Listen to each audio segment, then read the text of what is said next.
One of the generational curses in my family is like cousins experimenting on cousins sexually. Like a cousin being molested by somebody, a weird ass tío or someone's boyfriend or whatever. It ended up coming out that one of my tíos had molested multiple, not only my mom, but some of my other cousins that were my mom's age. He's still in the family, and I had righteous anger. I said, fuck this. That's not normal. Like, I don't want to look at my child's private areas. Like, yeah. That level of dysfunction is like a norm in my family, you know? Drug addicts, alcoholics, murderers, beaters, or getting beat. Like, that's what I come from. How do you separate yourself from it? I felt very gross and so disgusting in my skin. I went to my kitchen and I opened my knife drawer, and in my little childlike mind was like, I'm gonna stab this knife through my stomach because I hate feeling this way. Like, I hate that this is happening to me. I had a suicide attempt at 16 years old, hospitalized. And I think to myself, had it gone through, had I not be here, this person would have controlled the whole narrative. This is the True Hustle Podcast with your host, JR. This is the True Hustle Podcast with your host, JR. For the Souls Podcast, what's up? Aime, how are you? I'm good. How are you doing? I'm doing great. It's hot out here. Oh, well, just yesterday and today. It was like raining 2 weeks ago. No, well, I was down here last week, and a family member of ours passed away, and I was down here. Thank you. I was down here last week, and it was cold. It was like Sacramento cold. Yeah. So freezing. When I came up today, I was like, what the? Well, I came last night, but today I woke up and I was like, oh my gosh, I'm sweating already.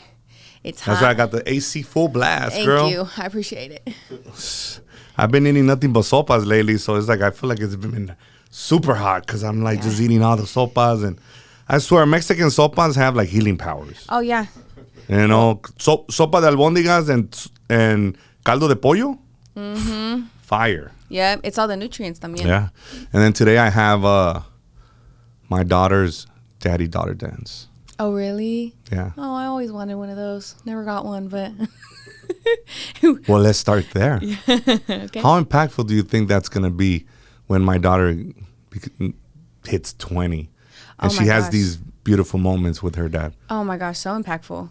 I mean, I think every young girl, I mean, boys también, but every young girl, the impact of a father in our lives, it makes or breaks a lot of how we navigate through life, the way we look at men, what we search for in partners, and what we will tolerate, what we won't tolerate, you know, our threshold of, you know, what's acceptable and what's not. And when you look back, every woman, every friend that I've talked to that had like a good father in their life, when I talk to them and they tell me all these wonderful memories, or even if it's just like a tío or like a grandpa, it makes all the difference in how they view men and how their self-confidence shows up.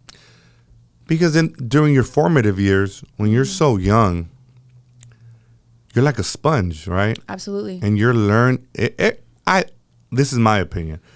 I think everything's learned behavior, right? And even the way that your dad communicates with your mom, all that is, you're being programmed. Oh, absolutely. You know? Yeah. I think scientifically ages like 0 to 8 is when your brain's the most malleable. It's when it's the most formative, right? And I think that's a part of relationships too that people understand too late, is that children are observant. They're seeing what's normal based on what they see their parents. And like for me, you know, the way that I saw my parents' relationship dynamic, I think it normalized for me a more abusive side of men. And equally so, like I recently wrestled with some, I think, underlying resentment I didn't know I had towards my mom, to see her be so passive. But I think because she raised me very traditional, I have very traditional values, and she was a very traditional woman. And so I think in her mind, the things that she was putting up with, she was putting it up with for the right reasons, right? You want your family to be together. You want kids to have a dad. You want that. And it was unconsciously teaching me, so then you have to suffer and you have to go through these things. And good women, we take, no matter what it is, no matter how wrong, no matter how disrespectful, you swallow. And now that like I've grown my relationship with God and I know what it truly means to have like a biblical marriage, you have to be equally yoked in a marriage, right? Man and woman, we're different, but we're equal, you know? And I learned that the hard way. And I suffered a lot in just this idea of what I thought is normal and what a relationship should be based on the examples that I had, for sure. You brought something up that I think all of us go through, right? Yeah. Especially I come from a immigrant family, right? Yeah. So I'm first generation. Same. Okay, so when you get older, I think things start to surface. Yeah. Your traumas, right?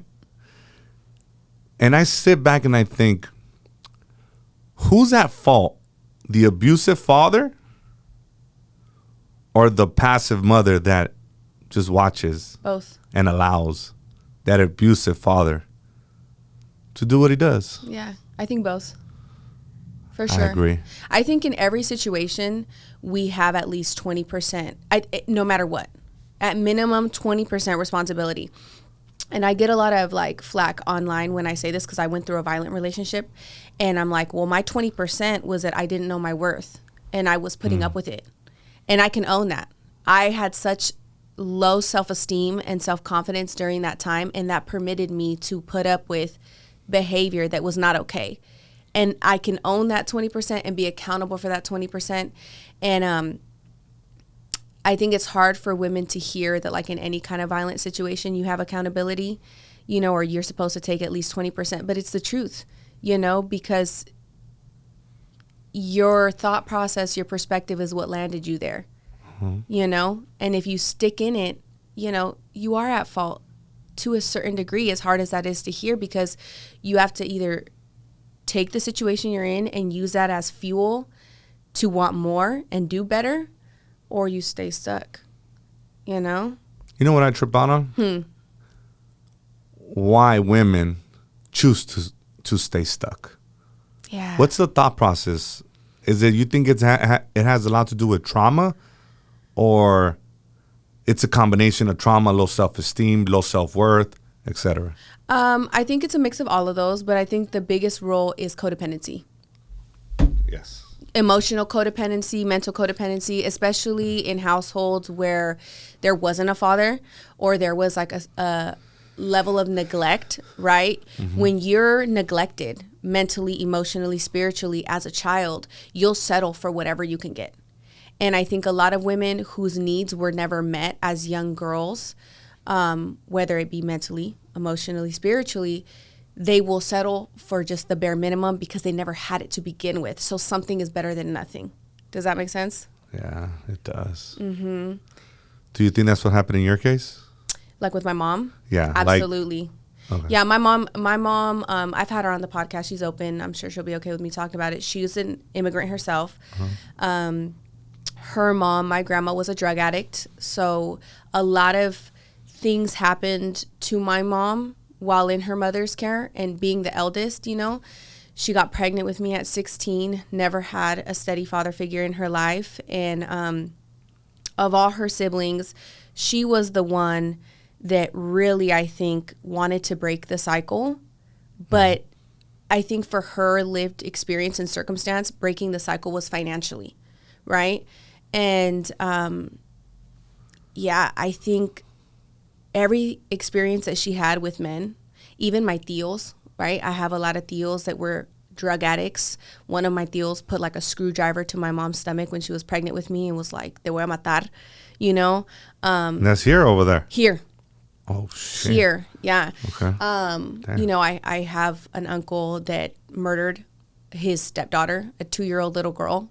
My mom saw the abuse. So, like, she already, I think, was so normalized to a certain level of dysfunction and a certain level of how men are that it set her back in terms of being able to gauge what a good man is and what a good man is to, like, create a life with. Damn. I wonder what that does to you mentally, to witness that something along those lines that, and they took a child's life. Yeah. Well, Like, what is that? I know it traumatized the hell out of my grandma. Like, you know, that was her brother. She can't talk to her brother to this day. Like, it really traumatized her and everyone involved, you know, and it just, my family comes from like a long lineage of that kind of trauma, you know, domestic violence. I have another tia, which is my grandma's sister. She was murdered by her boyfriend here, you know, in Sacramento. Never found the guy. He fled to Mexico, shot her right in front of her daughter. And that was just, that level of dysfunction is like a norm in my family. You know, drug addicts, alcoholics, murderers, beaters, or getting beat. Like, that's what I come from. How do you separate yourself from it? Because look, I heard somebody say, I don't know if it was on social media or was it in a conversation. Mm-hmm. It was like, enough is enough. You can't just say, well, that's your mom. Well, that's your dad. Mm-hmm. Well, that's your brother, sister. Yeah. Like, at what point do you remove yourself from this toxic environment and tell yourself that this is not normal? Yeah, you know what I think it depends a lot on? I think it depends a lot on people's survival response. So you have fight, flight, fawn, freeze. Mm-hmm. And depending on your personality, or I don't know, people choose different survival instincts. My survival instinct is to fight. It's always been that. And it's been like, it's given me a bad reputation, right? Oh, you know, it's bien peleonera and she'll like tell you whatever and whatever. But I feel like my survival instinct to fight was one of the catalysts to be able to see these things aren't right and I'm going to fight for better. Because when I sit back and I psychoanalyze a lot of my family members that normalize the dysfunction, and I really like look at what their survival instinct is, right? A lot of them are fawn, a lot of them are freeze, and a lot of them are flight. You know, run from your problems, sweep them under the rug, act like they're not there.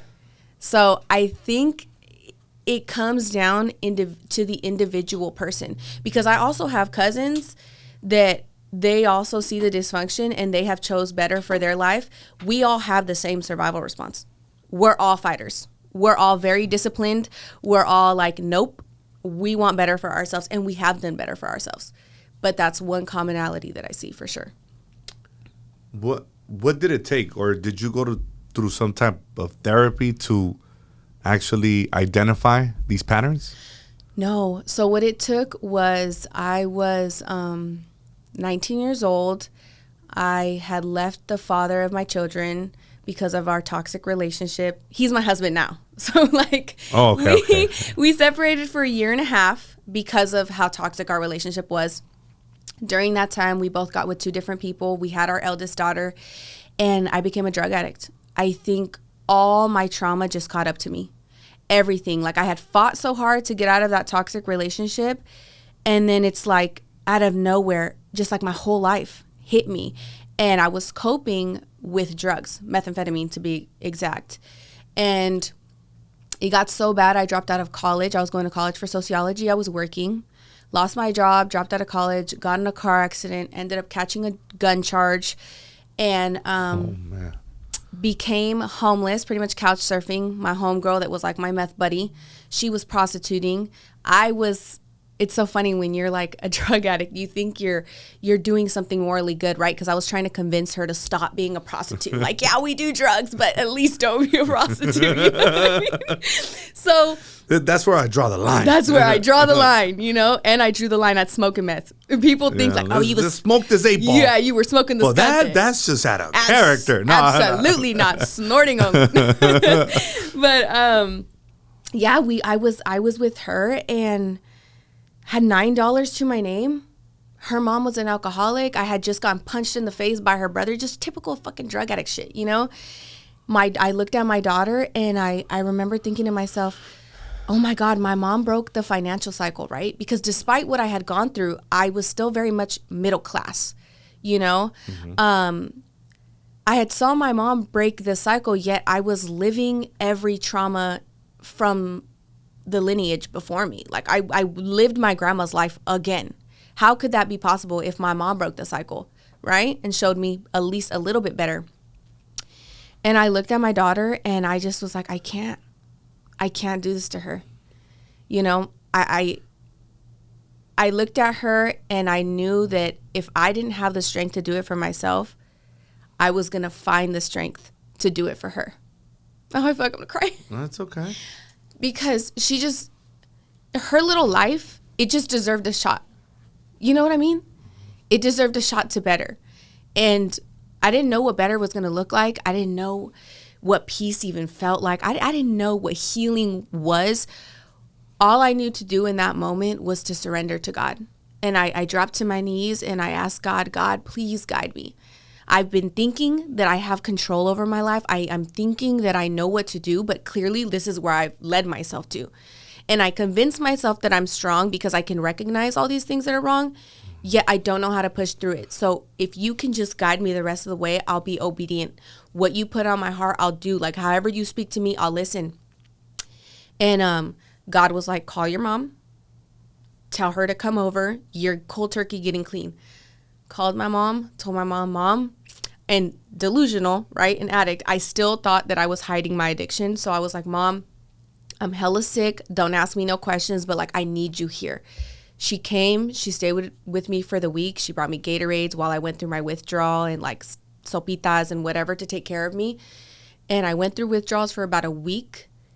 And then I got my shit together. I don't know how to articulate the light bulb that went off in my head, but it's like God spoke to me through this deep, deep knowing. Like he just put these things in my head that I knew I needed to do. So like one of them was, you need to talk to the person that has hurt you the most, that has led you down this path. And you need to figure out why they raised you that way, and you need to find forgiveness. And I went and I had a conversation with that person, and we had a very honest conversation. And it's like after that, God started putting all these little things in my heart, and I would just be obedient to it. And before I knew it, I was like out of it. And I was like on this trajectory of healing, and I completely turned my life around. All by the grace of God. The Holy Spirit. The Holy Spirit, for sure. That's why I can never deny him. You know what I mean?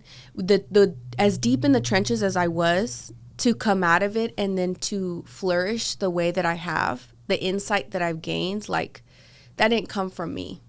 That came from God teaching me. How hard is it to forgive? I think it depends the transgression. You know, I tend to be naturally a very empathetic person. I think a lot of my survival was observing. A lot of my survival was I need to understand how people are so that I can determine what safety is, so that I can conform. And like, if I have to make myself small, if I have to be quiet, if I have to be invisible, I had to observe in other people what sets them off, so I know how to show up so that I'm safe. And I'm sorry, what was the question again? I said, how hard is it to forgive? There you go. So because of my observing, like I had a deeper understanding of why or what leads people to do what they do.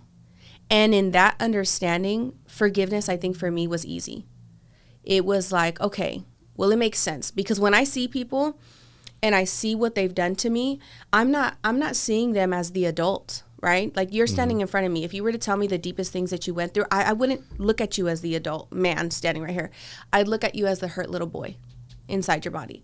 And so when I think of the people that have hurt me, I see them as their wounded child, that part of you that didn't get what you needed. And so you grew up thinking that you have to be this way, or you have to hurt people first, or you have to have your wall up, or you just, you're keeping yourself safe. That's the little you in you keeping yourself safe. And I know because, well, I was a fighter, right? That was the little me keeping me safe. So I get it.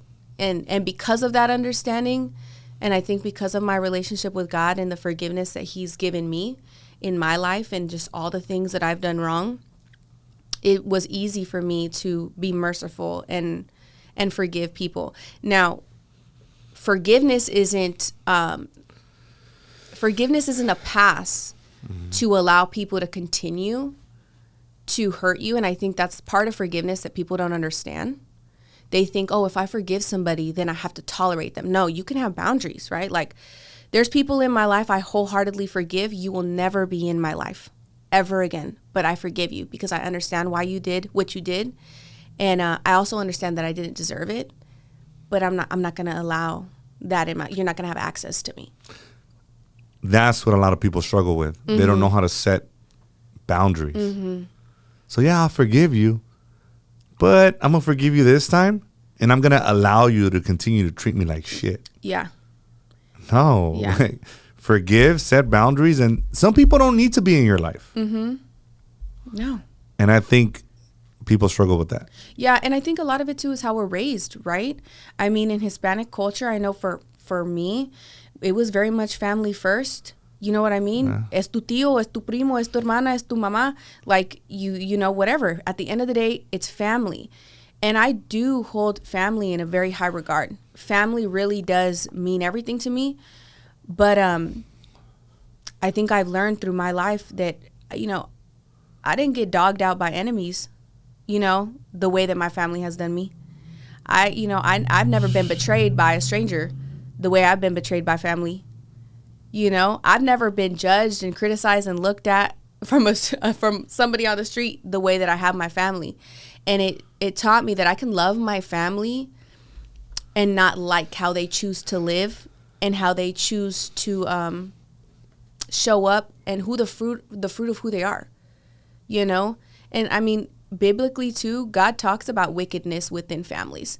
He talks about how those of us who are chosen, we have to call out the wickedness. We have to break that because we hold the power to bless our family for 40 generations or curse our family for 40 generations.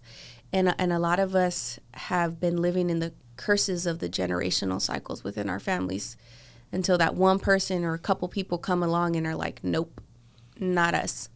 But it comes with a price, for sure. Of everybody disliking you? Everybody disliking you, isolation. You know, the typical, oh, you know, you think you're better. You know, te crees mejor, nopal en la frente. You know, you assimilate a little bit more or you just understand life deeper. You talk the way that I talk, you know, the way that I articulate myself.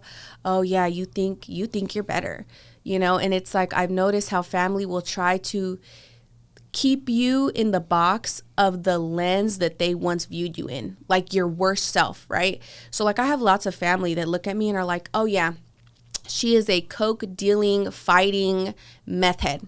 And I'm like, that was 13 years ago. Like, what is going on? But they choose to see you through that lens because it's easier.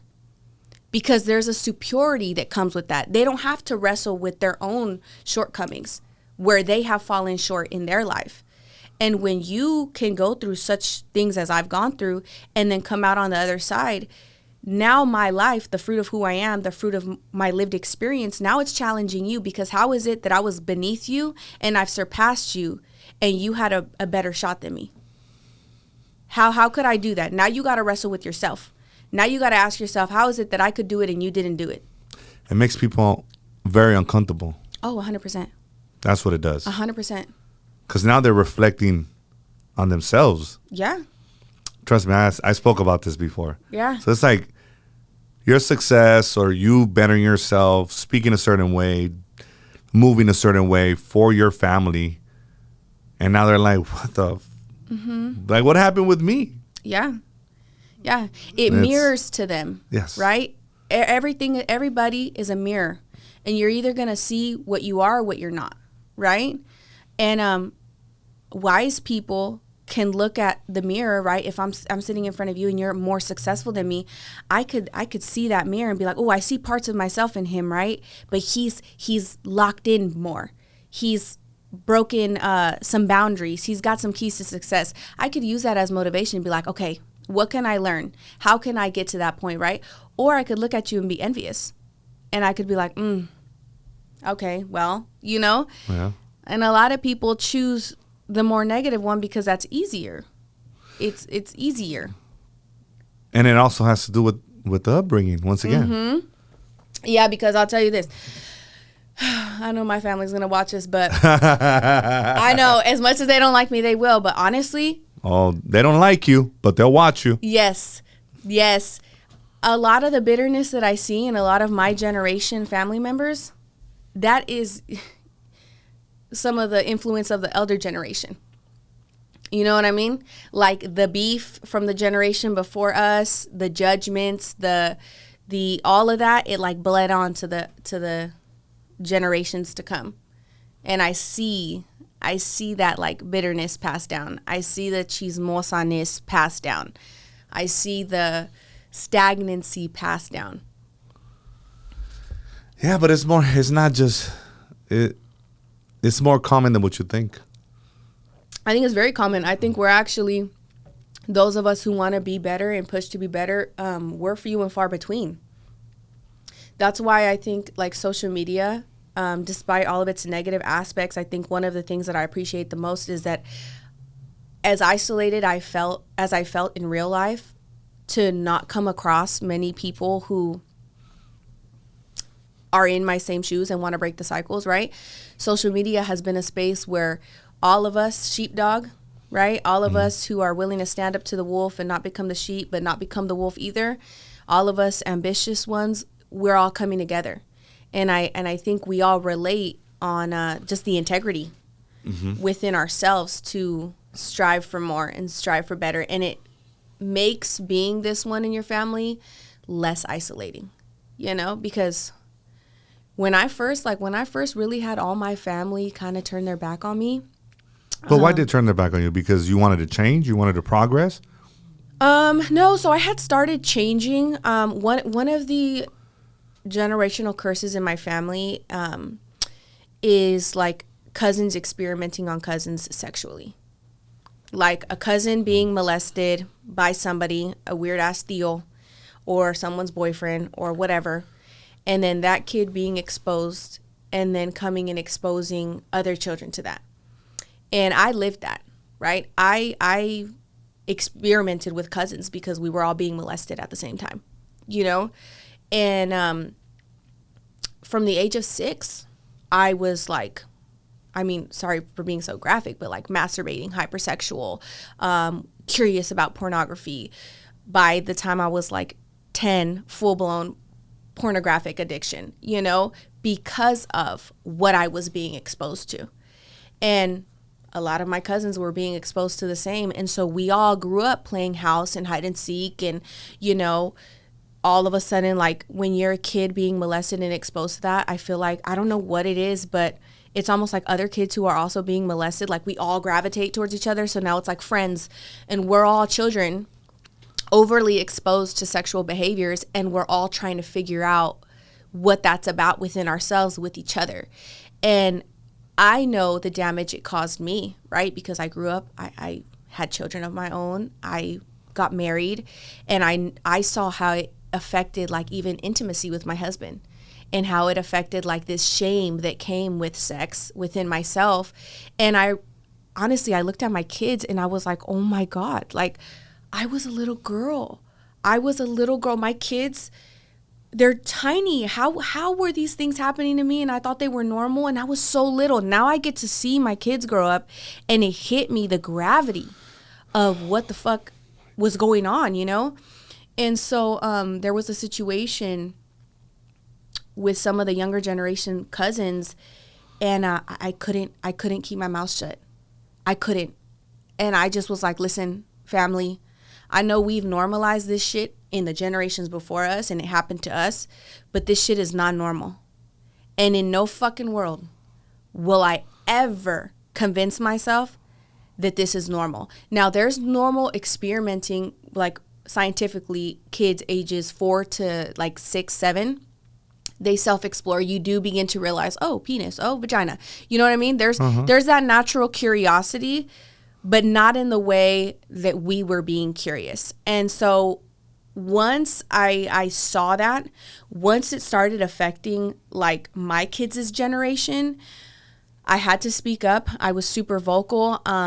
It ended up coming out that one of my tios had molested multiple, not only my mom, but some of my other cousins that were my mom's age. He's still in the family, and I had righteous anger. I said, fuck this.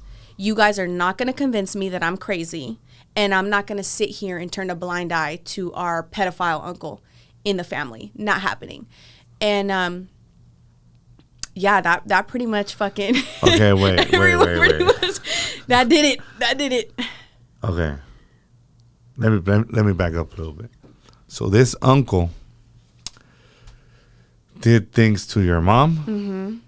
That's her blood brother. No, so he is my grandma's sister's husband. So he did that to your mom? Mm-hmm. Did something to you?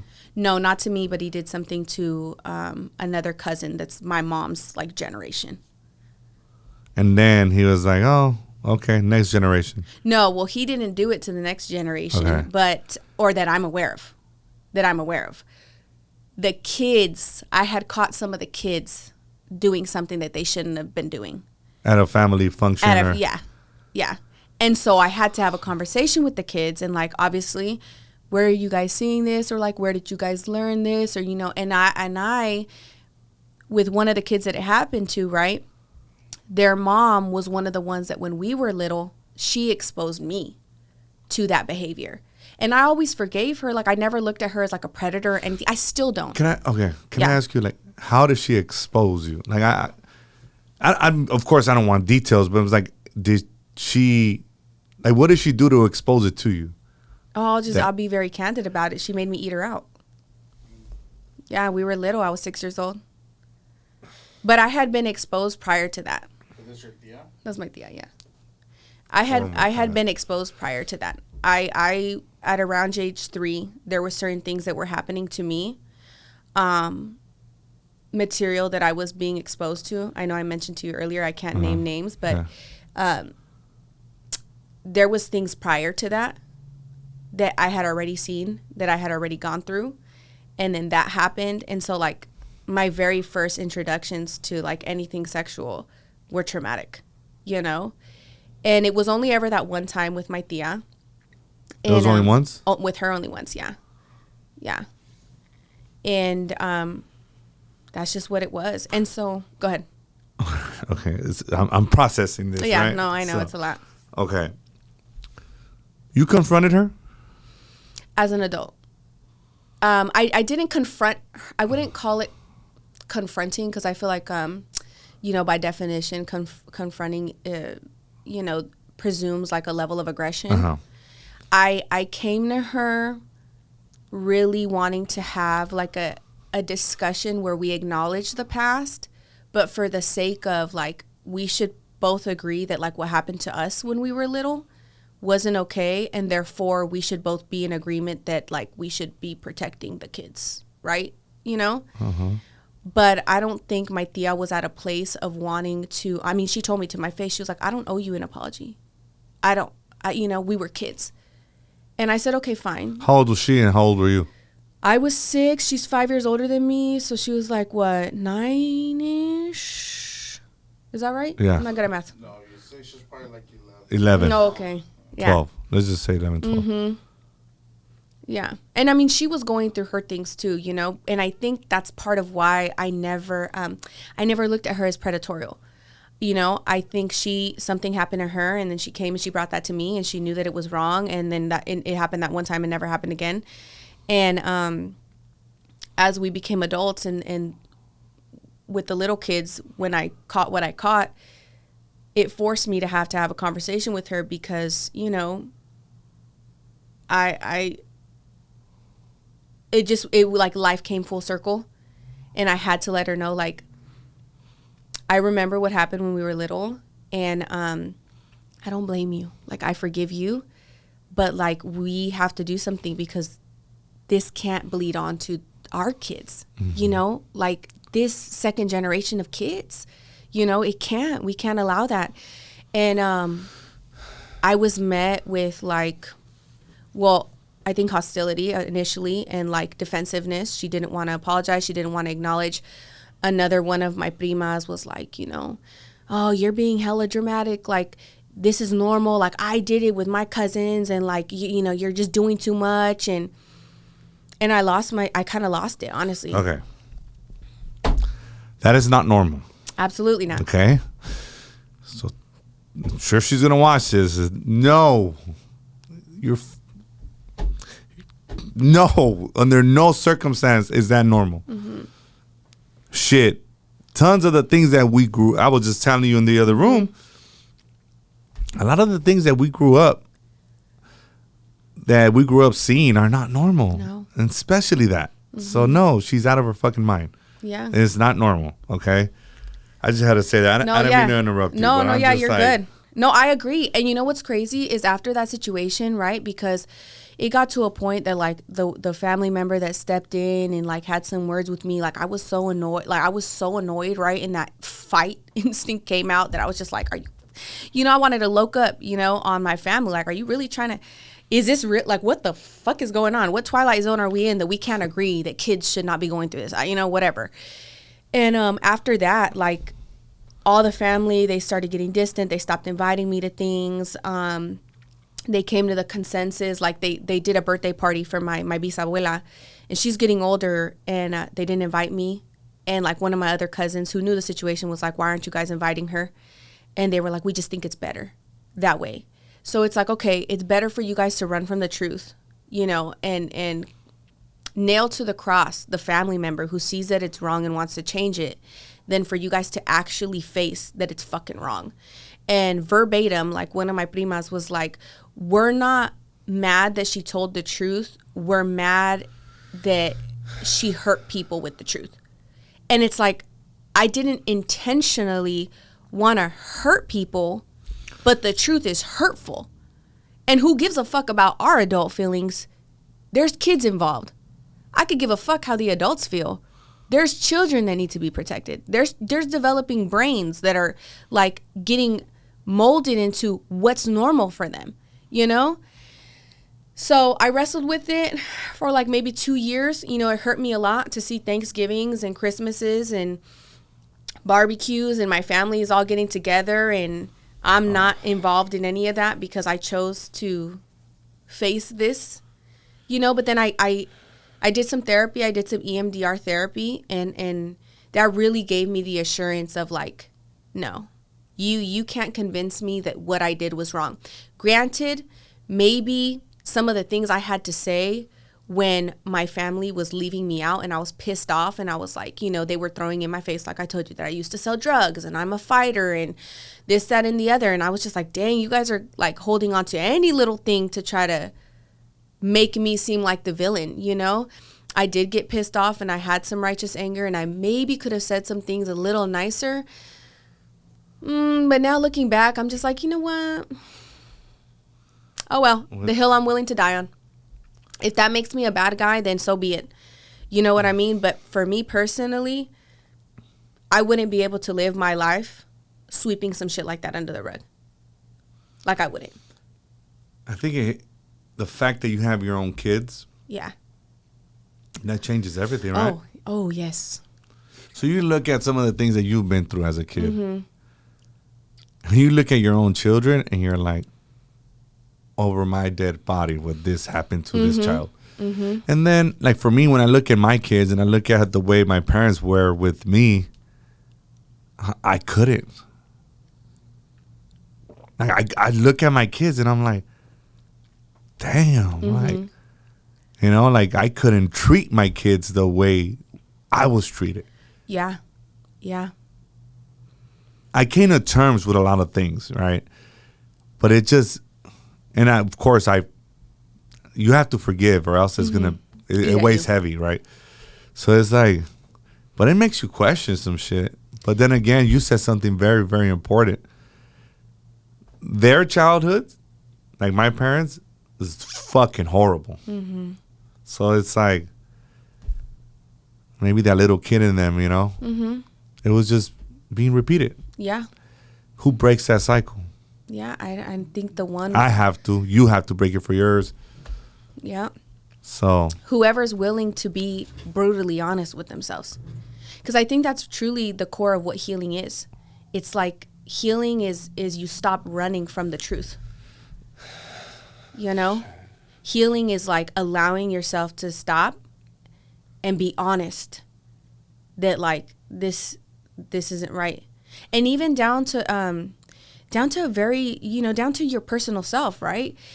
Being able to have a certain level of honesty within yourself. Like if you look at yourself in the mirror and you're like, I'm overweight, or I'm fine, honesty is what's going to push that discipline within yourself to be like, okay, you know what? Hold on. You're doing too much. Get in shape. You know what I mean? Honesty within a marriage. right? Man, I could have handled this better. Or I shouldn't have spoke to you that way. Or this is coming from, I'm projecting anger. Honesty is at the core of resolution if you want it to be. And denial is easier because it's comfortable, because it's familiar. Yeah, you're right. It's very uncomfortable to wrestle with truth. It's very uncomfortable to sit and say, even with yourself, this is where I'm fucking up. I'm sure you're enjoying this dope-ass episode. I mean, you made it this far, so you might as well hit that subscribe button and turn on those notifications. Now, let's get back to the episode, baby. It takes a certain level of bravery and courage to look at your own self and be honest about your own flaws. Doing that in a familial scale, right? Being able to look at your family and do that, like, it's even harder, Accountability is very difficult as well. And I think it goes hand in hand with it. Yeah. Like, we don't hold ourselves accountable.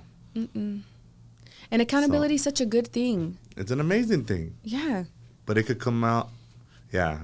It's an amazing thing, but a lot of us don't like to face the truth. Yeah. But you're hurting your damn self. Yeah. Yeah. And your kids. And your kids. I think like you mentioned earlier, having kids, they have, like, in psychology, it's called like, I think it's called like synonymous trauma ages or something like that. When your kids go through the ages in which, like, very traumatic things happen to you, you tend to relive them as the adult, as the parent, because you're now, like, you have perspective. And looking at my kids, I mean, having kids is what made me get to the point of accepting that I was going through abuse. Like, it's so stupid because when I talk to people about the abuse that I was going through as a child by a parent, in my brain, it took me 30 years to accept that it was abuse. Like, I was still trying to rationalize it in my brain. I was still trying to, okay, well, no, well, was it? Maybe, no, maybe I'm crazy. No, like, it wasn't that bad, was it? Or explain it away. Like, well, because they grew up and, their parents were divorced and they this and they that. And then I had my kids and I realized, like, I don't care what I go through. I'm not bleeding onto my children. I'm not allowing them to go through that. I'm not going to use my traumas as an excuse to harm my children.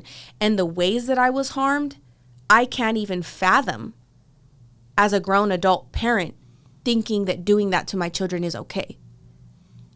In no world, And I'm a pretty tough parent. Like, I believe in balance. You know what I mean?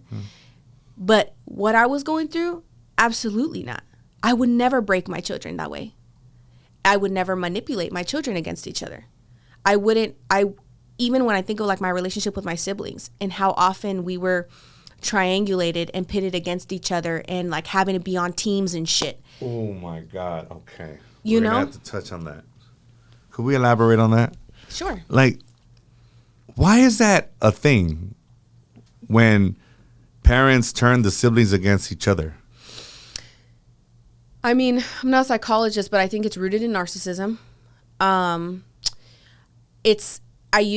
What I've analyzed in parents that do that, they need control. They need control, and a lot of parents like that have what I call a hero complex. They are the villain but want to be the hero at the same time because of this deep, deep level of shame within themselves. So who they show up as is usually like a caricature, right? And that's why they're very different depending on who they're around. And when it comes to the kids, I think they triangulate the kids against each other because each kid gives them a certain level of dopamine depending on the kids' personalities, right? So like me, I was the scapegoat, the black sheep, because I wouldn't conform. I was always in deep shit because I could see the tactics of my parent.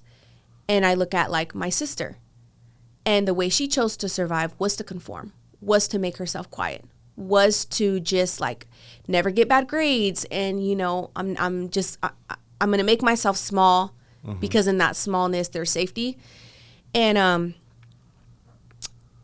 you know, we got, you know, it was, she would get one version of events, I'd get another version of events, our brothers would get another version of the events, and then we were never able to come together and actually talk, because the way things would get put in each of our heads was like, oh, well, you know, yeah, so your sister was saying such and such about you. Or, you know, oh, you know, your brother's just not in the right state of mind right now. So, you know, you shouldn't even talk to him. It's probably going to do him worse and whatever, you know. So you're like being manipulated by that parent to the point that you don't even want to have conversations with your siblings. And you guys are just all puppets. And it's because that parent wants to be in control.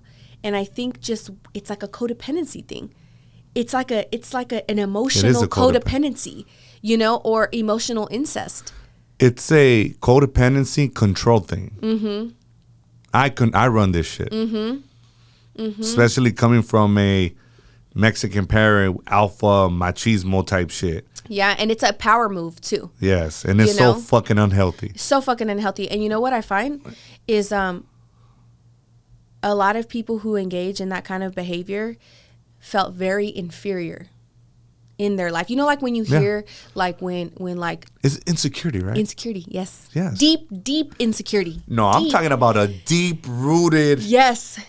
I'm 10 years old, but I you know, bringing out the insecurities of when I was an infant type shit. Yes. Like, and now you're an old man. Yes. Nah, people are going to know who I'm talking about. Like, damn.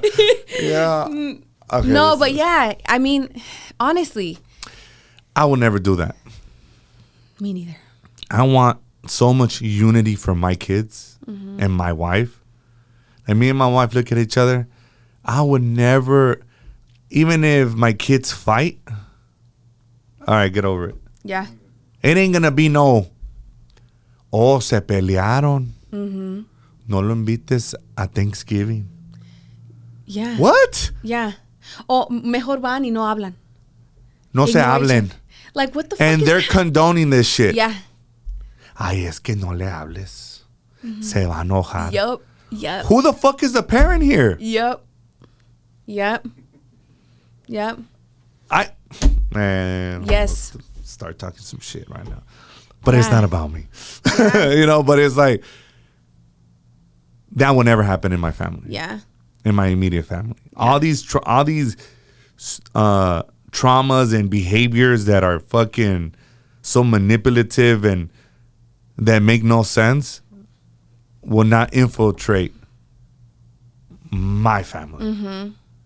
Like, no. Yeah. There's no way. Yeah. I have a fear. Maybe it's a trauma. It probably is. It probably is. I think I have a lot of traumas that I try to guard my kids from that I don't realize that they're so significant in my life. Absolutely. No, yeah, I feel like the same with me. You know, I had like a really deep rooted fear that I was going to become that parent. Both my parents. Like I had to observe so much one of my parents to survive that parent. And then I adapted a lot of my mom's survival techniques. And then I was like, oh my God, I'm going to become my mom. I'm just going to be passive and I'm going to deal with shit. And I'm, you know, like, and I always had this deep rooted fear of like, how do I teach my kids to not, right? And I found myself in so many situations where I was, you know, like where that voice in my head was very much my abuser's voice, you know? And that's why I did EMDR, because I was like, I can rationally understand how I was shaped, but I'm having a problem of like not believing that I'm a worthless piece of shit bastard child. You know what I mean? Fuck. So like what I did EMDR, and it's sensory therapy, right? Okay. It engages your left and your right brain, and you go over your traumas and you reprocess them, and then you like consciously decide like, I'm letting it go. I see my younger version of herself. I understand why she had to survive that way. I understand why she viewed things like that. But now I'm an adult. I can protect you. I know different now. And it rewired the belief system within myself. So now I'm like, okay, you know, you tried to convince me that because like I'm the only non-biological child, that I'm the piece of shit, and that I'm always like the traviesa that I'm the one trying to manipulate everybody because I can see the manipulation. So your parents And so, talk to me about the family dynamic, because you say you were the only one that wasn't the biological. Yeah. So, my biological father and my mom had a little soiree at 16 years old. It's so funny because it was like, you can definitely get pregnant from pre-ejaculation. Okay. I am a pre-ejaculation baby. Oh shit. God knew I was supposed to be here. But, that means you were fast. Yeah. So my mom got pregnant. She found out like months later when she was 6 months. She didn't find out she was pregnant with me until 6 months. Okay. Because just her mom didn't talk to her about shit like that, you know? Simultaneously, she found out that like my biological dad was really serious with another girl. Homegirl was living with him. And she was like, oh, motherfucker. You know, like, okay. She started seeing, she thought he was like single because there was other girls that I guess he was messing with, you know, just little homegirls. He was a playboy. He was a playboy. He was very handsome back in the day, my biological dad. He's still handsome, but he was very handsome back in the day. And he definitely was very charismatic. And so my mom ended up finding out that, and while finding out she was pregnant, let him know. He didn't believe it because he was like, there's no way, because like no one ever finished. Like, how is that possible? Shit. So like, if he was really my dad was a question, and I think that was a lot of the reason why he chose to not be in my life, on top of the fact that the serious girl that he was with got pregnant. Oh, shit. And she was like, absolutely not. You're not going to be in that bastardo's life. So it's either me and our kid or her, you know, from what I've been told from all sides, right? That's the consensus. So when I was 9 months old, my mom met he who shall not be named. Okay. Because I can't. Yeah. And then that's like, that was my whole life. He raised me, yeah. Yeah. You think and then he was extra hard on you, and did things happen? Oh yeah. Definitely. Yeah. You want to talk about it? Sure. I know there's things that you can't. Yeah. Well, we'll just, you know, a person in my life, you know, exposed me to pornography very early. By age like 4, I had regressed. I was, I have like this vivid, so there was like this really traumatic, I think it was my brain's way of protecting me because it would only come back in flashbacks, right? And like throughout my life, I would have these periods of like nightmares, and I would tell my mom like, Mom, I have these nightmares and I can only remember the room. I can remember my Rugrat blankets. I can remember the way the moon was shining in. I can remember the smell, the calluses on the fingers, you know, the hands like right here. I can remember that. But I can't access the memory. And what I remember directly after that was that I got up. I was like 4. I felt very gross and so disgusting in my skin. And I went to my kitchen and I opened my knife drawer. And in my little childlike mind was like, I'm going to stab this knife through my stomach because I hate feeling this way. Like, I hate that this is happening to me. And the only thing that stopped me was that I didn't want my mom to see me bloody. I didn't want her to feel like, be traumatized by the way that I take myself out as a 4-year-old. And I just lived with that. Thank you so much. I lived with that and I pushed that memory down very much. I didn't want to believe it.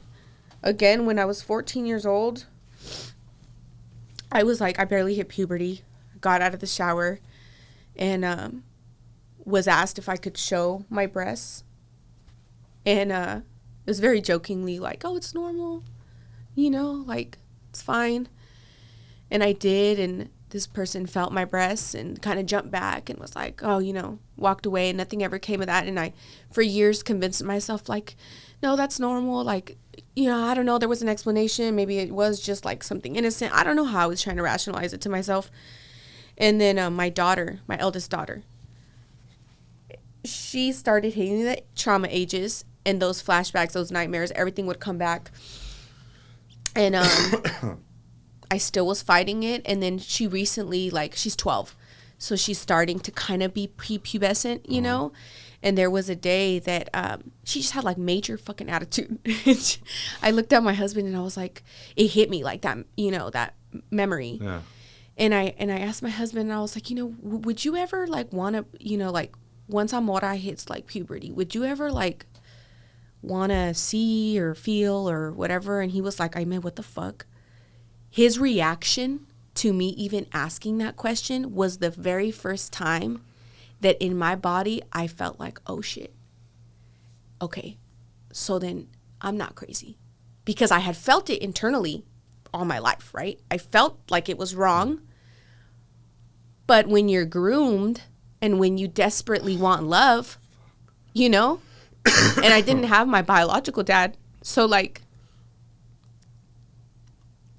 I was willing to rationalize to myself whatever I needed to so that I could get that masculine love. And that was one of those things that I rationalized to myself. And it was only when my husband reacted that way and was like, absolutely not. No dad ever in their right mind is going to want to see or feel or nothing. And he asked me, like, did that happen to you?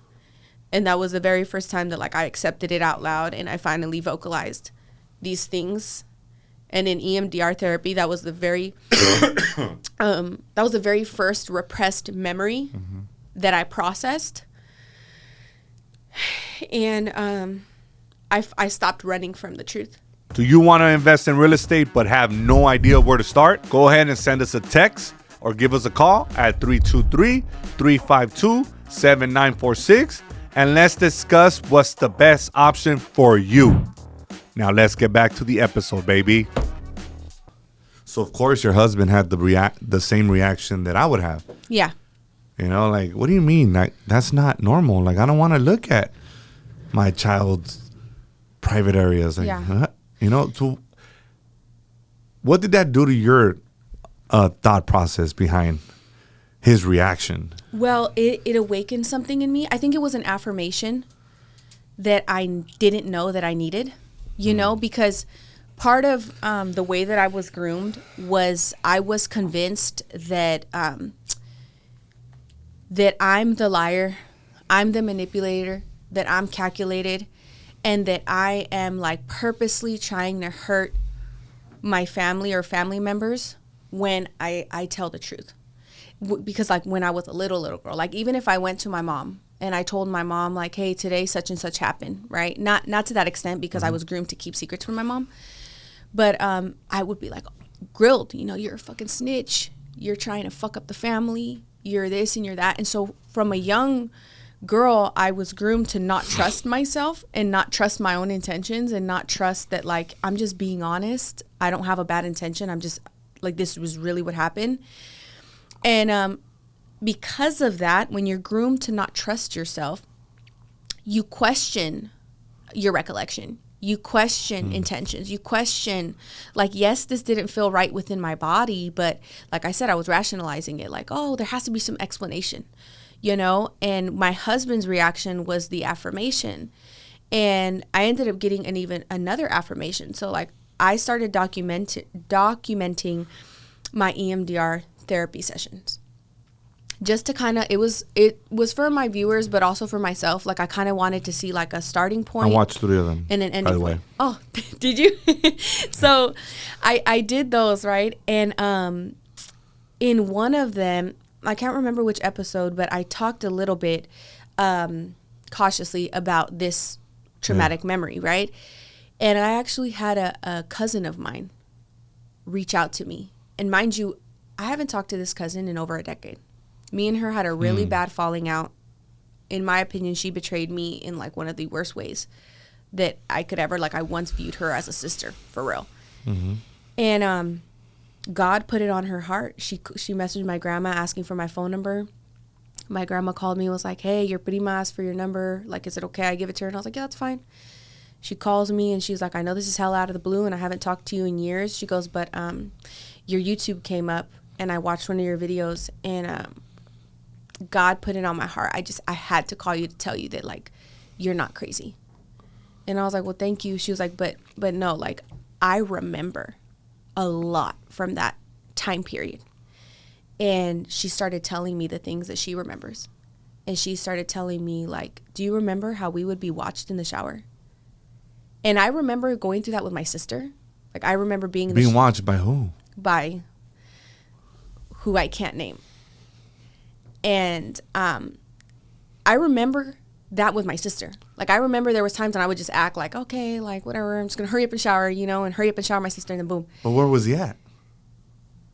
Like, so where we lived, we had like a RV access, and there was like a little window. That's where, with the experience that I remember, always in that window. With my cousin, I didn't ask her where she remembers, where she saw this person. But she remembers that. And she was like, you don't remember? And I was like, I honestly don't remember. Like, that part is so, like, in and out with my recollection, you know? Mm-hmm. And she confided in me a very uncomfortable situation that she had. With him? Yeah. And she, you know, I asked her, because I was in the middle of, like, legal stuff. I said, will you come forward with this? Because, like, I'm losing my siblings. They think that I'm crazy, you know? So none of them believe you? I thank you. Does your mom believe you? Yeah. Yeah. Especially after my cousin confirmed that, you know what I mean? And But your mom's not with them? No. No. She didn't want to come forward. She was like, you know, she still hangs around with a lot of our family, and my sister goes around with a lot of the family, and there's going to be run-ins when they run into each other, and she just was like, I can't do it. And I selfishly really wanted her to, because I've been in this battle by myself, like me fighting for the truth and me being villainized for it, you know? And I've lost so much family, you know? Even like a lot of that person's side of the family, I genuinely considered family, despite us not being blood. And to see that, like, nobody even, like, did he do more than just watch? From what I remember, in the times in the shower, no. Okay. No. When I was a little girl, I can't fully remember. My brain won't let me access fully the memory. But he would make you watch yeah. pornographic videos at 4. Yeah. And we would shower together. Where was your mom? I asked my mom this. I said, Mom, how on earth, right, would you let, like, this, like, why would you ever let this person shower with me? My mom was like, I mean, what the fuck are you talking about? And I said, yeah. You know, because at that age, my mom was the one going to work all day. That person was default parent. So my mom had no clue that was even happening. And I remember, too, like, being a kid, because, like, this person was such a stickler. Like, we couldn't even, like, flush the toilet because of the water bill. Like, we'd have to pee in it multiple times and then flush the toilet because of, like, the water bill. So, like, I remember thinking to myself, like, I'd always get in trouble if I left lights on, if I freaking peed and flushed the toilet. Like, you got to let the pee build up, you know? And I remember thinking to myself, like, well, that's strange that, like, I shower with this person during the day, but then my mom gets home and she bathes me. And, like, they're okay with me showering 2 times in a day. But I can't flush the toilet when I... But I can't flush the toilet when I pee. Twice? You know? And it's not... And I remember thinking that, you know, but, like, I was a kid, I didn't have perspective. Now, in hindsight, I'm like, pues, con razón. You know what I mean? Now it affirms to me more that there was malicious intent. Regardless. Even though I can't fully remember what the hell, you know, because it was that traumatic, like, it just, things make sense now. Going through stuff like that, how does that impact your relationships as adults, intimacy? Like, how does that? For me, it was like sexually I guess I would have to like develop like an alter ego, like someone out of myself, or like drink to have to be intimate. And it was really my husband that, shout out my husband for really pushing me to heal this part of myself, because it got to a point where he was like, no more alcohol. And I would be like, So you had to be drunk too? Or not drunk, but at least or like tipsy, like okay, to be able to get out of my head. Because for me, right, intimacy felt like shameful. It felt wrong in my body. And there would be times where like we're being intimate and all I can remember is what happened to me. And I'm like trying to not kill the fucking moment, right? But like I'm in my head and I'm just flashing back. And it's part of the CPTSD. Mm-hmm. Well, I now know it's CPTSD, but yeah, I'd have those moments and I wouldn't tell my husband, and I would just hold it in. And then I started to be more vocal with him about it. And I started to let him know, like, I'm so sorry, right? Because as a wife too, like, I don't, that's a very important part of marriage. And I was scared to be vocal about my struggles and it like affect our marriage, but my husband's such a good man. It didn't. He pushed me to heal. He pushed me to want to overcome that. And I got to a place in like therapy and healing where I was able to identify within my body, within my nervous system, what it would do. And it took a lot of communication. Even during the intimate process, it took a lot of like, okay, stop. I'm feeling overwhelmed and we're going to have to get through it. And there was like a period of time where that avenue in our marriage was very much trial and error, because I was finally allowing myself to feel the shame and navigate through it. And thank God now, like, it's fine. Thank God. Thank you, Jesus. But it took therapy. It took therapy and my husband being that's what I was same. going to say. But therapy is the one that helped you navigate through these emotions and through all this trauma. Yeah. Yeah. Specifically EMDR. Because talk therapy, it's cathartic to talk, especially for me, because I was silent so much of my life. Like, I'm so vocal now and transparent now. I was not like this. I internalized so much. I held on to so many secrets the majority of my life. Wow. And part of me gaining my power back was to step into being vocal. And it initially was very scary for me.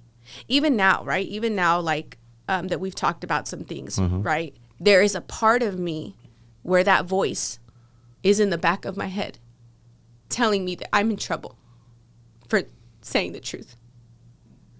How do you overcome that voice? I replace it with my own. You're no longer the voice in my head. You're not going to convince me that I'm a bad person or that as a child I deserved what you did to me. And that by me being honest, that I'm being malicious. I'm not. I'm just being honest, and honesty is okay. And I have to constantly remind myself that, because abuse thrives in silence. And that's repetitively what I've seen my whole life. Everyone's silent. Everyone's sweeping it under the rug. Nobody talking about it. But everyone is suffering in silence, on the verge of death. It almost killed me. I had a suicide attempt at 16 years old, hospitalized. And I think to myself, had it gone through, had I not be here, this person would have controlled the whole narrative. That I was just a disgruntled teenager, fighting, doing drugs, selling drugs. But I was deeply, deeply suffering.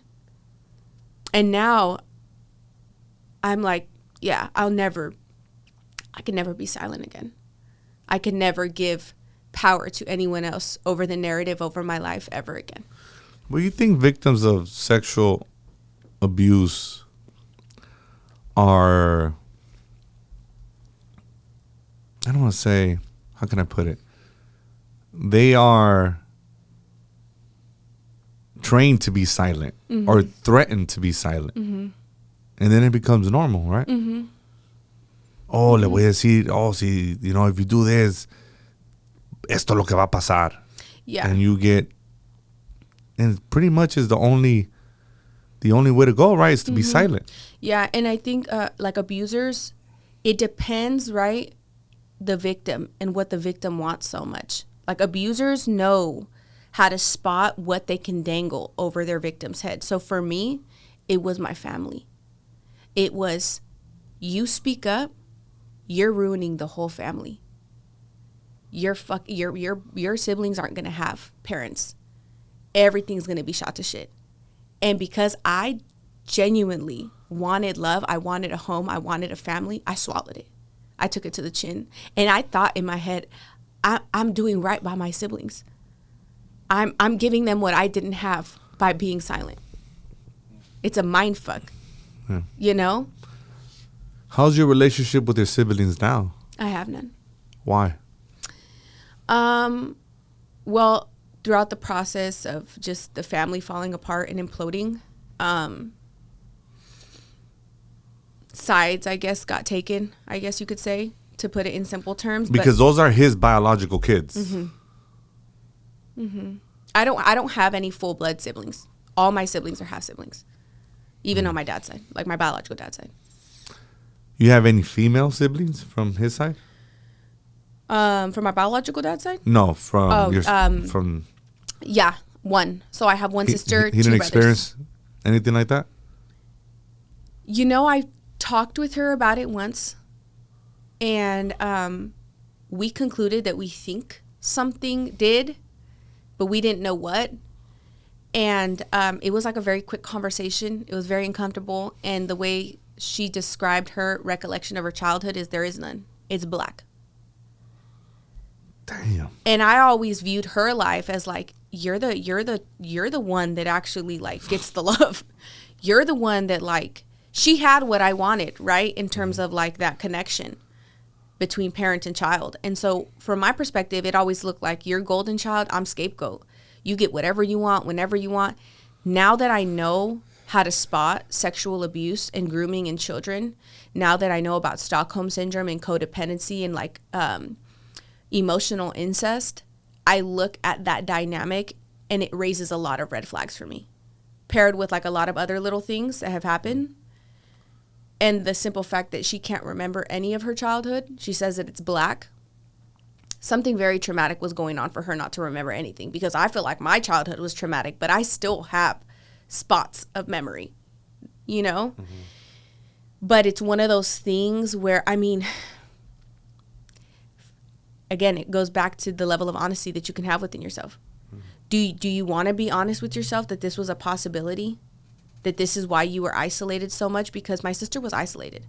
She wasn't allowed to have friends over. She wasn't allowed to go to nobody's house. She grew up very much alone because of this hovering protection over her.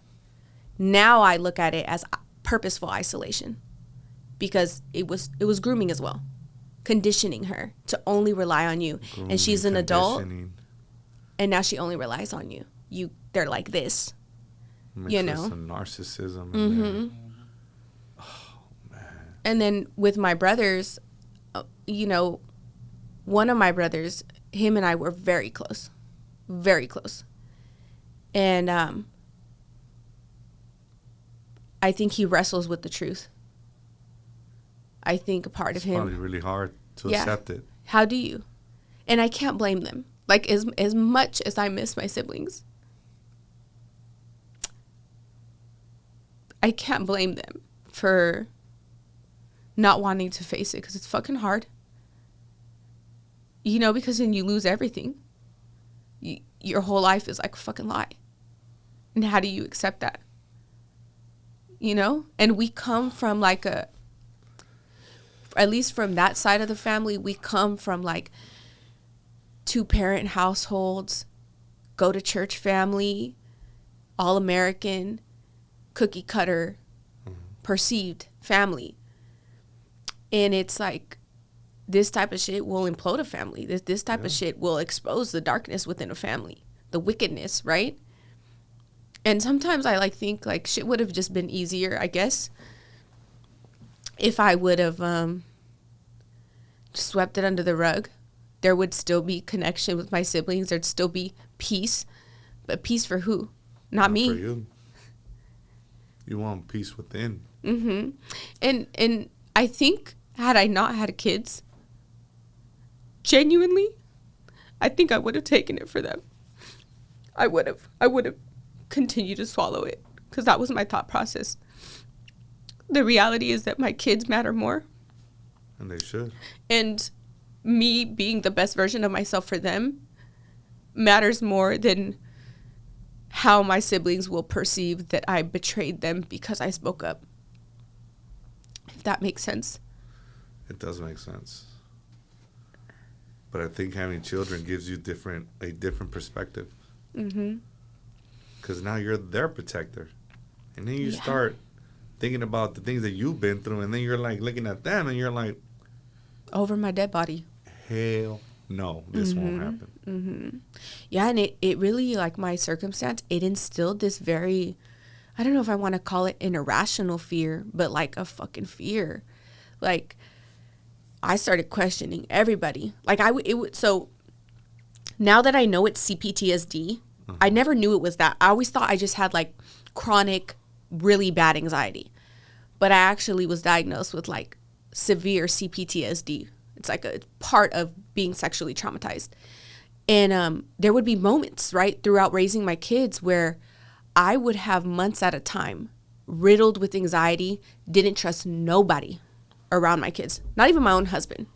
And I feel so bad because I would like, if he got up to go take a shit in the middle of the night, right, because he shits all the time, I would like be up immediately, and then I'd be like watching him through the door, and he'd be like, what the fuck are you doing?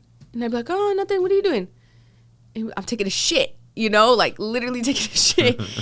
And then he would be like, babe, like, I would never do that to our kids. But like, that's how it showed up. Just this constant irrational fear. It's just a bunch of triggers, right? Mm-hmm. That would trigger this emotion. Yeah. And like that shit could have broke our marriage. Like when I really think about it, you know, imagine had my husband been like, you constantly treat me like I would harm my own kids. Like, no, I don't want to be with you because of that. I would never. The fact that you would even think that I would. Instead, he chose grace. He understood how deeply traumatized I was and chose to work through it and reassure me constantly and keep doors open, and even got to the point that he was starting to like withhold affection because he didn't want me to feel uncomfortable. Like he started hugging our kids less. Or when it comes to affection, was that difficult at the early stages of your marriage? with him? Yeah. No. Or just in general? I think once our eldest daughter hit those ages where those traumas started coming back up, that's when the affection would be hard. When we had what's it called, Anaí, and she came in, I shook her hand, right? Mm-hmm. And I didn't realize that sometimes I hug people, right? Mm-hmm. You know, that could be a trigger. Yeah. And I will never hug anybody ever again. Really? You know what I'm saying? Like, I'm just like, hey. Yeah. Like, because now I'm so conscious about it. I'm like. But don't be. Just be authentically yourself. Like, I'm naturally like, a hugger too. Because now I'm just like, what if I would have gave her a hug? And she came with her husband, right? Mm-hmm. Cool dude. And like, I'm just so conscious, and I'm trying to be like. Can you sense, like, you know? energy? Like, if someone reaches for a hug? I mean, I'm sure you can. Yeah. Well, actually, a better question would be this. Is there red flags when it comes to like an individual? You're like, oh, he's a predator. Oh, absolutely. We want to know. I have such a heightened sense of awareness. I could see a motherfucker and be like, hell no. Hell no. I naturally have a red flag for, and this sucks because there is people who genuinely just like gravitate towards children. But, and women can be predators too. But I have a little like males that really want to be teachers, really want to like just be in fields around children. Men that like and this is proven, right? Predatorial men in that way purposely go after single mothers where there is an absent father because they prey on the children, not the mom.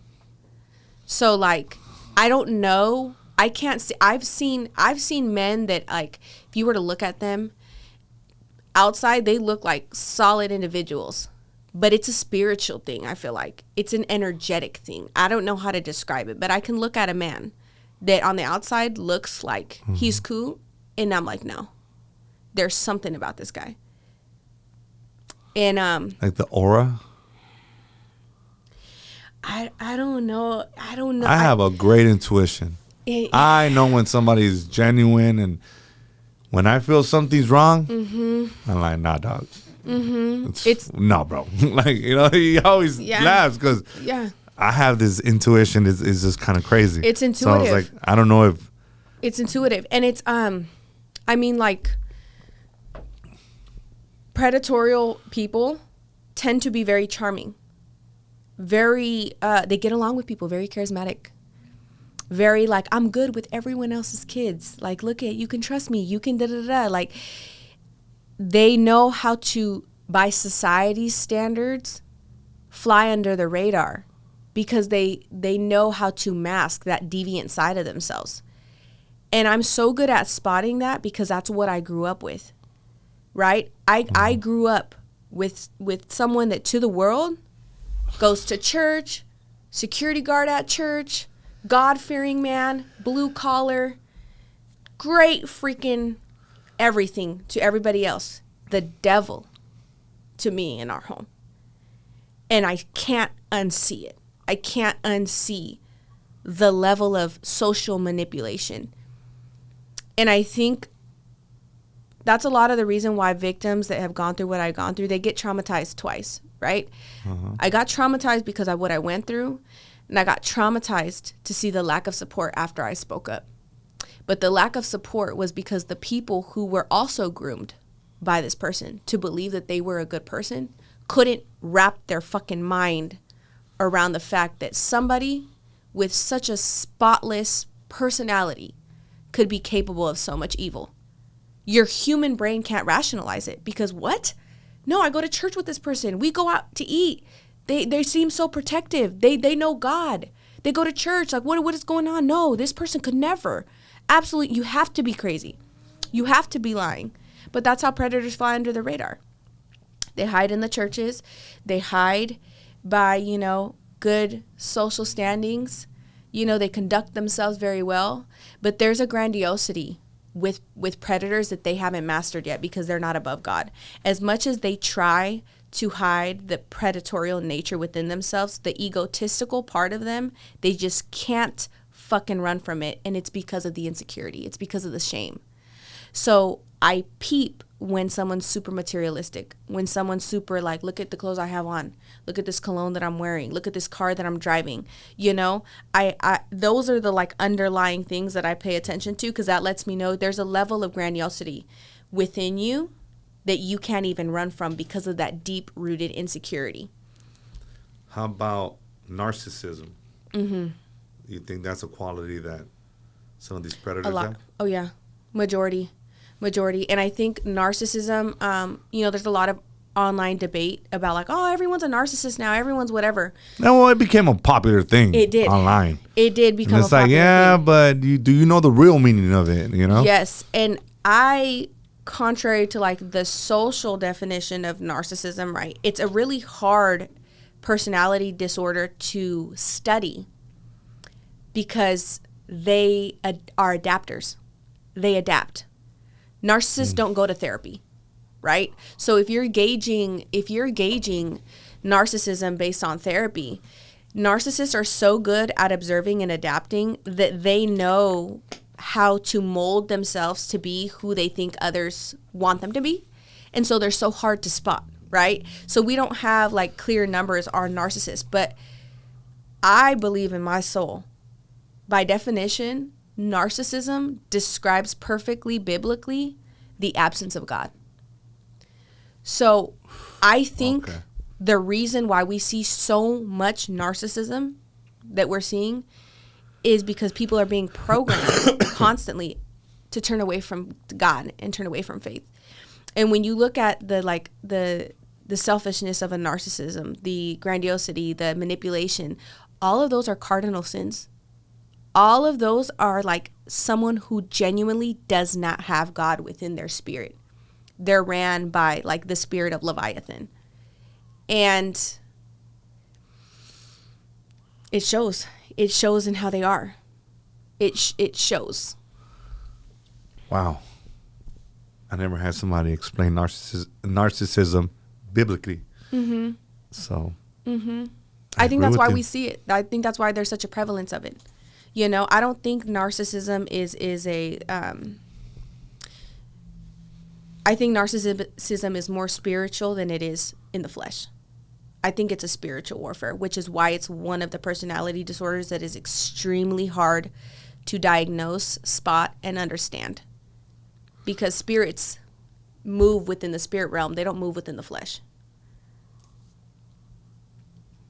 I agree.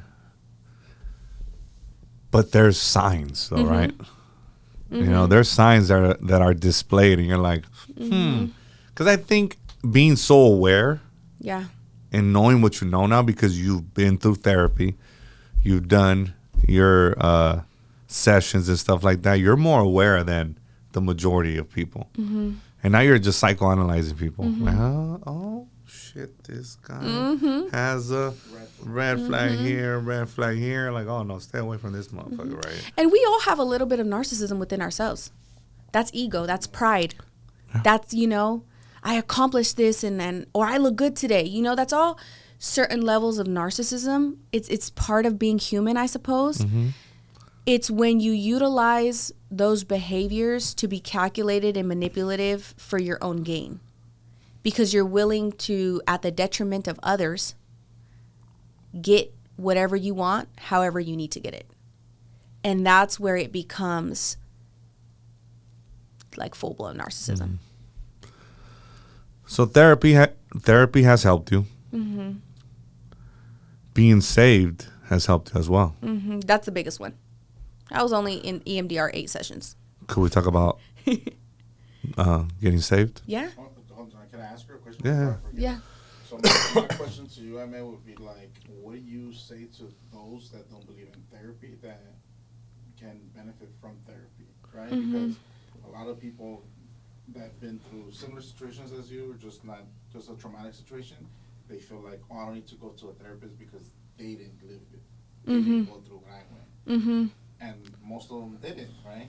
But like in your case, it's healthy, right? So what do you say to those who are afraid or maybe are skeptic about going to therapy? Okay, so unpopular opinion, I'm not actually a big fan of therapy.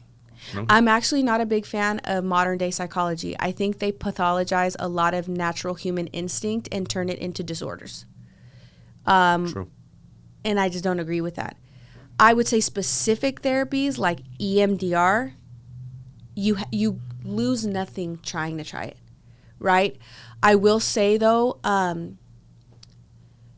with EMDR therapy, it's good to have already done a little bit of work within yourself already. A little bit of healing, a little bit of facing of your own traumas. But I would say anybody who's like naturally against therapy because the therapist can't relate in that sense, doesn't mean there's not things that you can still learn. You know, that was one of my biggest issues with therapy for a long time, is like, I've been through hella shit and I'm a little hood. Like, I don't need a textbook therapist to tell me, you know, what I've learned from the school of life. But that doesn't take away from the fact that there is still knowledge that you can gain. And I think as human beings, so long as we're open to be taught and are willing to learn from anybody and everybody, because anybody can teach you stuff if you're paying attention, you lose nothing by at least trying. You know, you lose nothing. What do you have to lose? You know, you might come out of therapy and be like, I was not liking it, but hey, it taught me some things. I'm for it, but I'm not for it the whole way. I'm for having somebody to talk to and express yourself. Mm-hmm. You know, that's what I'm for. Mm-hmm. Because you're right. They're going to probably diagnose you with some crazy stuff. Mm-hmm.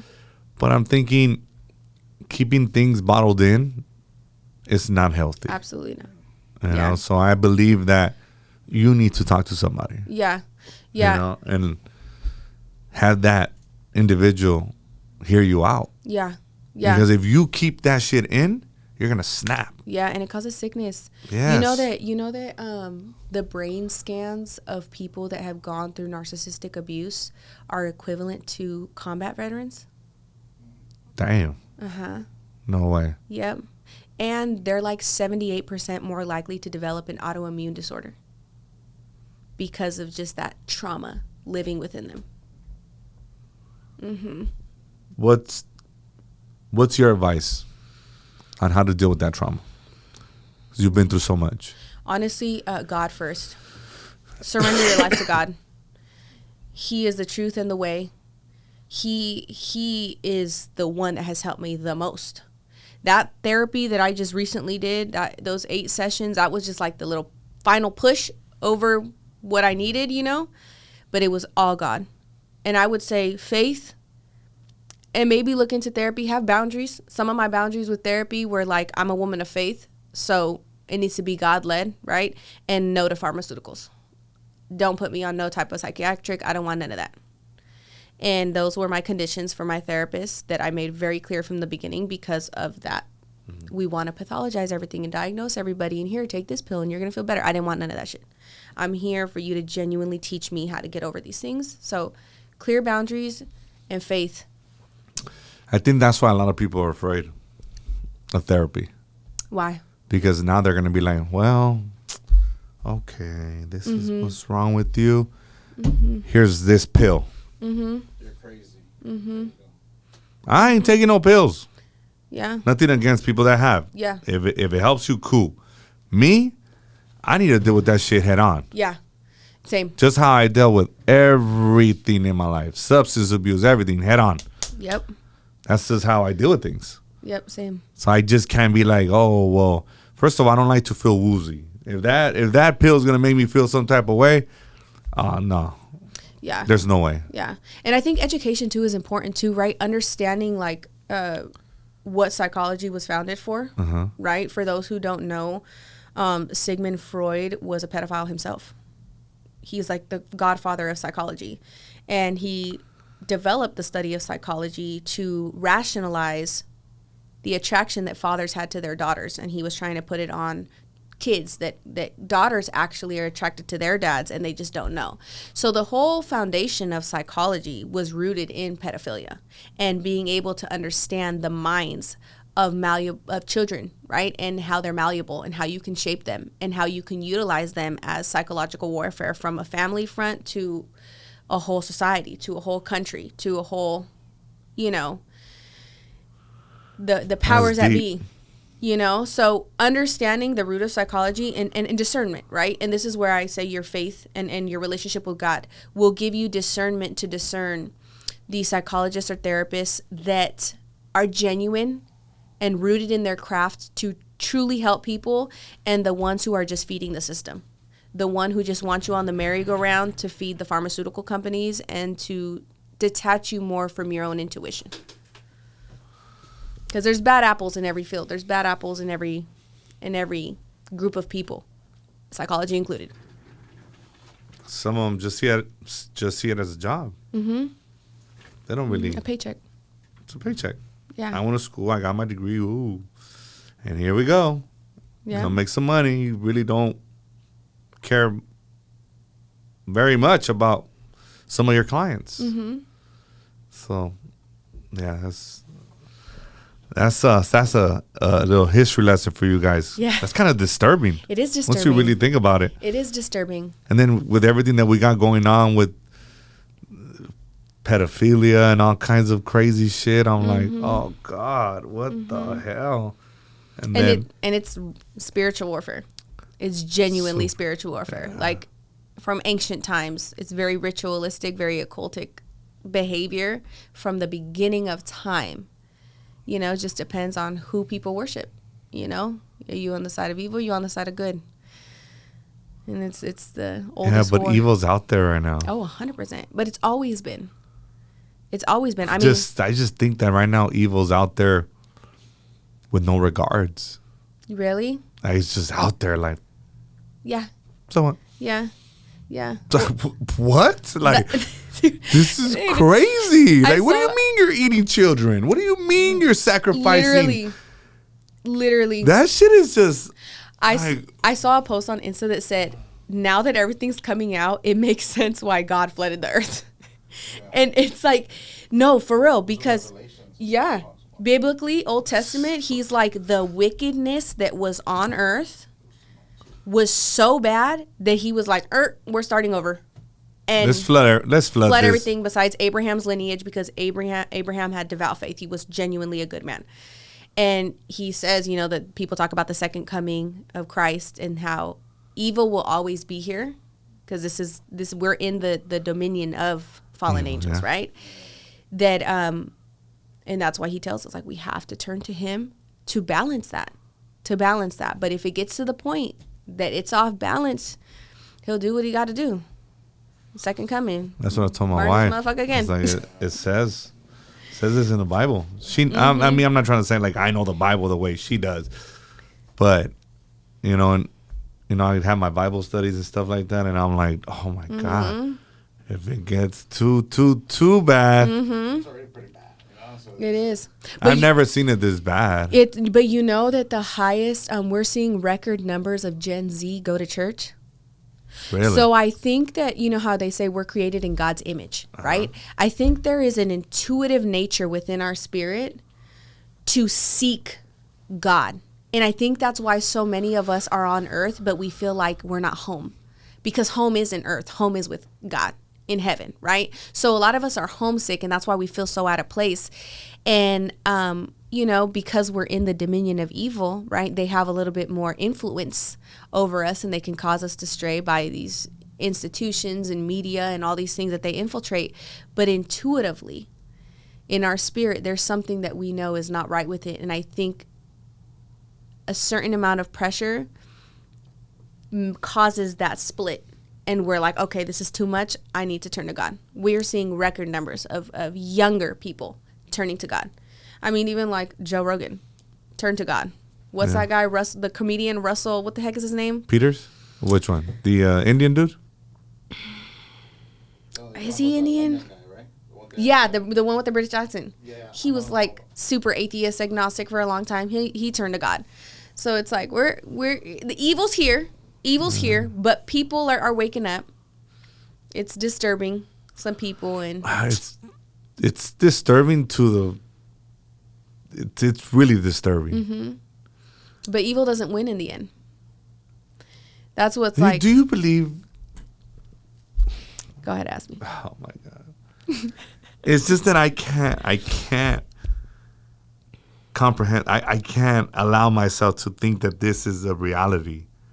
That kids are being sacrificed, blood is being Drank. Traffic. Kids are getting trafficked. Humans are eating other humans. Yeah. It's disturbing. Yeah. Well, because we're growing up in a different time. If we would have grown up in Old Testament era, that was like normal. Magic, normal. Dragons, normal. Giants, normal. Deities, normal. Like, we're in a different time, right? A lot of those remnants stayed. So when God flooded the earth, you know, he warned Abraham, like, it didn't eradicate evil fully. It's going to make a comeback because the remnants of evil are here. So there's like, you know, when we think of like the Egyptian history, right? A lot of them had technology of like the Nephilim, the deities that mated with humans, right? They knew a lot of, that's where zodiac signs come from, and the, you know, the study of the stars and all that stuff. God acknowledges all these things in the Bible, the power of witchcraft and crystals and all this shit. Like, he acknowledges that there's these powers on earth that exist, but he is the all powerful. Are these zodiac signs considered witchcraft? I don't know if they're fully considered witchcraft, but it's an ancient knowledge. It is an ancient energetic knowledge that higher beings understood and us lesser beings didn't understand. And when these higher beings started breeding with humans, they started giving humans this information, these metaphysical information, right? Which, in my opinion, explains like how they built the pyramids and, you know, perfectly in magnetic alignment with the freaking earth and all this shit, right? Like, that makes sense because it's an ancient knowledge that they're being given. It's a higher power knowledge that they're being given. But it's also corrupted, right? These spirits, these beings, they were corrupted. And they spread that knowledge and equally that evil to the powers on earth. Oh, my God. The more you know. Yeah. And, you know, that saying, you know, the devil can bless you. Absolutely. We see it all the time. We see very successful people on earth by success being measured by flesh, though. You know what I mean? Materialistic things. Sure, you can be successful living in a mansion, having hella money, and you're successful by what these deities can promise you in the flesh. I'm trying to be successful for eternity. I'm trying to be successful with God. When my spirit leaves this body, I'm trying to know that I'm going to go to a place where, like, I'm not going to be tormented for the rest of my life because I gave my soul to anything other than Jesus or Yahweh. Oh, my God. And then you got this, you know, things in Hollywood that it just makes it seem like it's just pure evil. Like, who the... This is a lot going on that I'm trying to digest, and I'm like, there's no way. No, there is way. Well, that's why the Bible says it, right? Yeah, and that's why if you think about it, they're so adamant about turning us against God. They know there's a higher power. It's open that they worship a higher power. It's clearly not the higher power of Jesus Christ. It's another higher power. They are in tune with the spiritual realm. In our faces, clear as day, they believe in some higher power. But they want us, the populace, to not believe in a higher power. And they program us in every way that they can to not believe in God and mock Jesus and don't go to church and crazy Christians and Bible thumpers and whatever else. You know what I mean? Because if we turn away from God, you know, I think in their minds they think that they can win or they can supersede God's power.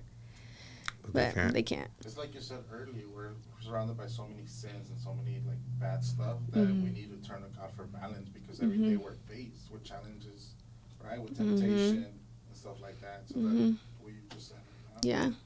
And I think that's why platforms like this are so important, right? Because this is how regular, everyday people are going to be able to relate to regular, everyday people. They've force-fed us this, like, Hunger Games kind of, like, entertainment. You know, drama, reality TV shows. All you see is the 1% on TV spending money, living lavish, and, like, we're idolizing that, right? But the power of social media that they use to try to infiltrate our minds, we've kind of overturned that and are utilizing it to our advantage. Now you can hear a businessman like yourself and a stay-at-home mom like myself that just so happens to have a podcast talk about some really real things, and it's relatable. And that's always going to hit deeper than the false illusion of this life you're never going to probably attain and have. And when you feel that deep within yourself, you can't reject it, right? It's the energy language. Yeah. But there's so much... It's just a lot going on this week. Don't get despaired. Don't get despaired. I'm just like, what in the... It's just...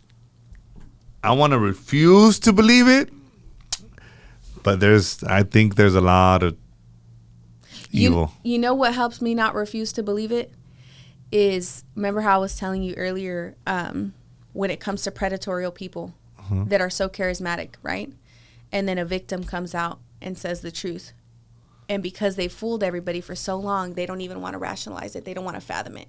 And they reject it. They're like, fuck no. I can't wrap my head around this. I won't. There's no way this was such a good person. It's like that on a global scale.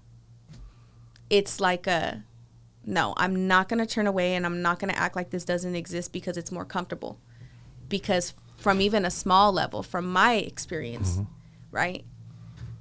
Everyone who turned away from believing me and chose sides with the abuser that's inevitably what they did. Their blind eye So put them this, in alignment. so this pedophilia thing, this was a thing back then. Oh, since the beginning of time. Since the beginning of time. These things have been going on forever. Forever. You think, this is a heavy question, you think this is something that's curable?